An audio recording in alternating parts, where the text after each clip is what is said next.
Kinder Joy ഇത് കഴിക്കാത്ത കുട്ടികളോ ഇത് വാങ്ങിച്ചു കൊടുക്കാത്ത പാരൻസോ നമ്മുടെ ഇടയിൽ ഉണ്ടാവില്ല. നമുക്കിതിന്റെ ലേബേഴ്സ് ഒന്ന് ചെക്ക് ചെയ്ത് നോക്കാം. ഫസ്റ്റ് ലേബലായി അവർ കൊടുത്തിരിക്കുന്നത് റിച്ച് ഇൻ മിൽക്ക് സോളിഡ്സ് എന്നാണ്. രണ്ടാമതായി ഈ പ്രോഡക്റ്റ് ഇന്ത്യയിൽ മാത്രമേ സെയിൽ ചെയ്യാൻ പാടുള്ളൂ എന്നുള്ള ഇൻഫർമേഷൻ. കൂടെ 3 വയസ്സിന് താഴെയുള്ള കുട്ടികൾക്ക് ഇത് നൽകുകയാണെങ്കിൽ ഒരു അഡൾട്ടിന്റെ സൂപ്പർവിഷൻ നിർബന്ധമായി വേണമെന്നും പറയുന്നു. നമുക്ക് ഇൻഗ്രീഡിയൻസ് ചെക്ക് ചെയ്ത് നോക്കാം. ഫസ്റ്റ് ഇൻഗ്രീഡിയൻ്റ് എന്ന് പറയുന്നത് സ്കിംഡ് കൗ മിൽക്കാണ്. അത് 19%. ഗ്രാംസിലാണെങ്കിൽ 3.9 ഗ്രാംസ്. Low fat cocoa 4%. ഗ്രാംസിലാണെങ്കിൽ 0.8 ഗ്രാം. ഷുഗർ കണ്ടന്റ് ആണെങ്കിൽ 20 ഗ്രാം പാക്കറ്റിൽ 10.2 ഗ്രാംസും ഷുഗറാണ്. കൂടാതെ ഇതിനകത്ത് ഉപയോഗിക്കുന്ന 2 ഇൻഗ്രീഡിയൻസ് INS 503, INS 500.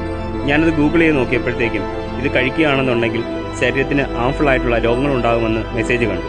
കൂടാതെ പ്രഗ്നന്റ് വുമൺ ഇത് കഴിക്കുകയാണെങ്കിൽ ഒരു ഫിസിഷ്യന്റെ ഗൈഡൻസ് വേണമെന്നും പറയുന്നുണ്ട്. അമേരിക്ക, യൂറോപ്പ്, മറ്റ് 10 രാജ്യങ്ങളിൽ ഈ പ്രോഡക്റ്റ് റീകോൾ ചെയ്തിട്ടുണ്ട്. മാത്രമല്ല ബാനും ചെയ്തിട്ടുണ്ട്. എന്നിട്ടും ഇന്ത്യയിൽ മാത്രം ഇതിപ്പോഴും സെയിൽ ചെയ്യുന്നു. അവർ ബാൻ ചെയ്യാനുള്ള കാരണം ഈ പ്രോഡക്റ്റ് കഴിക്കുമ്പോൾ കുട്ടികൾക്ക് സാൽമണോസിസ് എന്ന് പറയുന്ന ബാക്ടീരിയയുടെ ഇൻഫെക്ഷൻ മൂലം അസുഖങ്ങൾ ഉണ്ടാകുന്നതിനാലാണ്. കൂടാതെ ഈ പ്രോഡക്റ്റിന്റെ